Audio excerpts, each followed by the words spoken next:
O tema título do presente artigo, as agressões às políticas públicas de combate ao trabalho infantil no Brasil, seu agravamento em termos de pandemia, de Claudine Rodenbusch, que é doutora pela Universidade de Burgos, na Espanha, mestre em Direito pela Universidade de Santa Cruz do Sul e especialista em Direito pela mesma universidade, advogada e professora do curso de Direito da Faculdade Estácio de Sá, em Porto Alegre.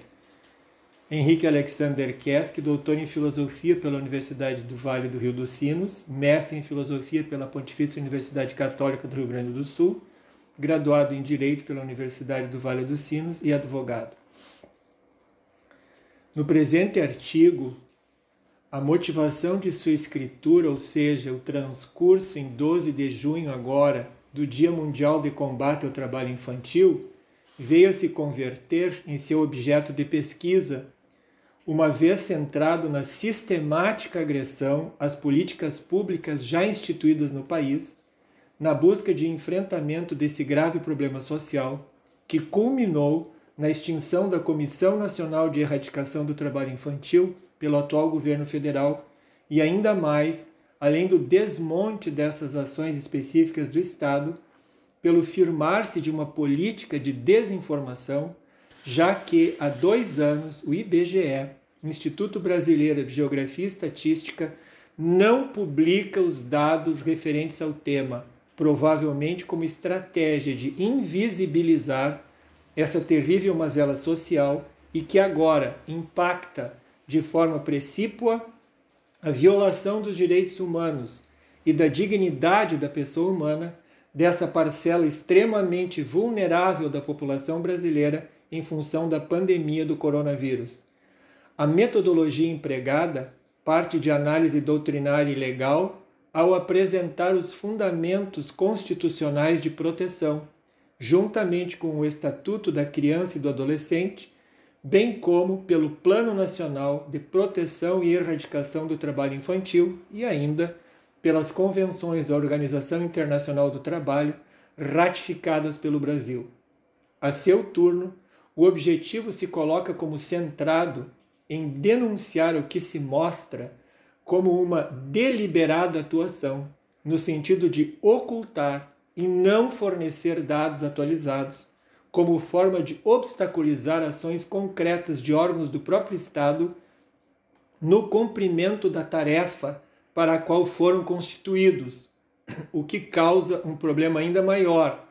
pois em função da pandemia, o poder aquisitivo das famílias mais pobres acentua o uso da mão de obra infantil como forma de completar os rendimentos econômicos mínimos já perdidos, além de expor esses vulneráveis ao risco ainda maior de contágio pelo rompimento do isolamento social e falta quase que completa dos mecanismos protetivos mínimos. Como resultado parcial, se pôde auferir o descompasso entre as determinações do governo federal com os órgãos do próprio Estado, que se insurgem contra tais agressões, a que se somam os esforços das organizações da sociedade civil, estruturadas com este fim, bem como de denúncias levadas a efeito pelo jornalismo investigativo, que busca ocupar o espaço vazio da falta de dados e de ações concretas direcionadas a combater o agravamento dessa situação. Por fim, nesse sentido, se propugna que todas as políticas públicas, mormente essas voltadas para a proteção da infância e adolescência, devam ser compreendidas e assumidas em seu caráter permanente de políticas públicas de Estado, não podendo ser politizadas ideologicamente por ações governamentais transitórias de quaisquer matizes. As palavras-chave, então, são trabalho infantil, desmonte de políticas públicas, desinformação, pandemia, agressões aos direitos humanos. Dessa forma, se está a enfrentar uma invisibilidade estrutural quanto ao tema do trabalho infantil, desde sua percepção geral, e ainda mais em função da pandemia,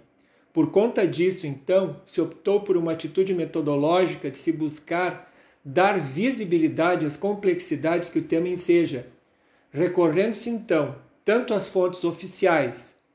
feitas as ressalvas antes referidas, quanto às informações fornecidas pelo citado consórcio de veículos de imprensa, bem como com dados e declarações feitas pelas entidades oriundas da sociedade civil organizada que, por disposição constitucional e legal, se envolvem com o problema.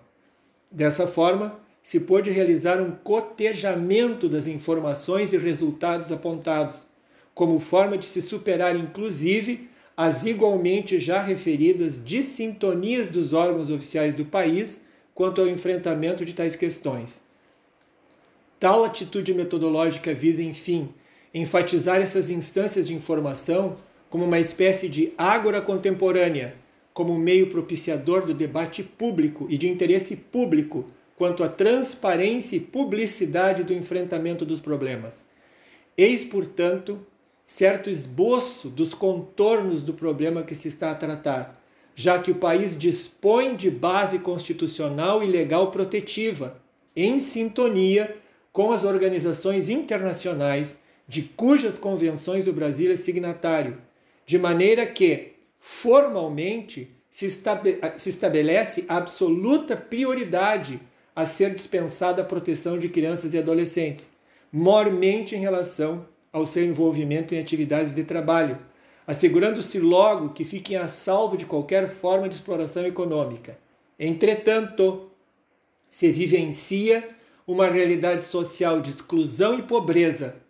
bem como de um mercado de produção em busca de mão de obra barata, tanto no campo quanto nas cidades,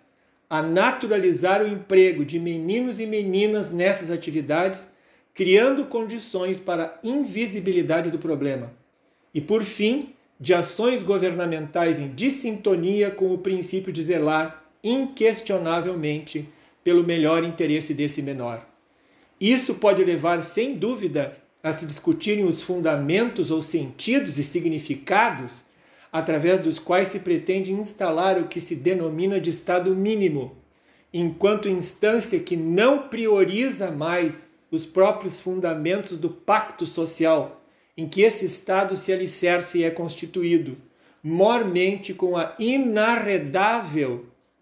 atenção que se deva intransigentemente assegurar a vida e a saúde, ao trabalho e à própria segurança pública, afetados diretamente em sua dignidade por tais omissões, principalmente se focarmos esses mais vulneráveis dentre os cidadãos. Infelizmente,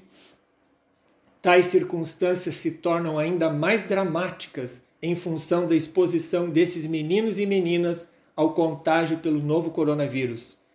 A politização ideológica das diversas posições que assumem o poder é intrínseca aos fundamentos da democracia representativa,